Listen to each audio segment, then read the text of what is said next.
മലയാളത്തിൽ തന്നെ ഒരുപാട് റാപ്പർമാരുണ്ട്. അതിനകത്ത് വേടനെ തന്നെ ഇത്ര ഇഷ്ടപ്പെടാനുള്ള കാരണം അത് മഞ്ഞുമൽ മൂവീസ്. അത്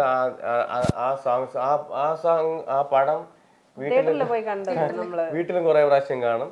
അപ്പൊ ഇവനക്ക് ചില സോങ്സ് ഓട്ടോമാറ്റിക്കലായിട്ട് ഉള്ളിലുള്ള പിടിച്ചെടുക്കും. മോസ്റ്റ് ഓഫ് ദ സോങ്സ് എടുക്കത്തില്ല. പക്ഷെ ഈ സോങ് അവനക്ക് മുമ്പേ അല്ലാതെ ഒരു 5-6 പാട്ട് അവനക്ക് മൈൻഡിലുണ്ടായിരുന്നു അതിലുള്ളത്. അപ്പോ പക്ഷെ നമ്മൾ ഇതുവരെയ്ക്കും ആ സോങ് ട്രൈ ചെയ്തിട്ടില്ല.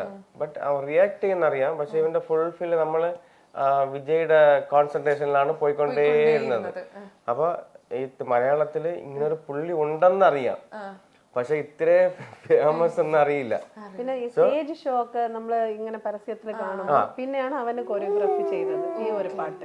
ഈ ഒരു പാട്ട് ചാൻസ് കിട്ടിയ പുള്ളിയുടെ കളിക്കാൻ പറ്റുമോ എന്ന് വെച്ചിട്ടാണ് ഈ ഒരു സോങ് ഒറ്റ പ്രാവശ്യമേ പറഞ്ഞു കൊടുത്ത്. പിന്നെ ചാൻസ് കിട്ടില്ല എന്ന് പറഞ്ഞോണ്ട് ഞങ്ങളത് വിട്ടു.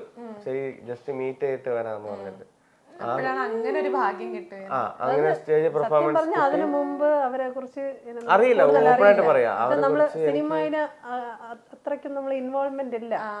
മൊത്തം അവന്റെ തെറാപ്പിയിലോട്ടാണ്. തെറാപ്പി അല്ലാതെ വിജയ് സോങ് ഇത്രയും നമ്മള്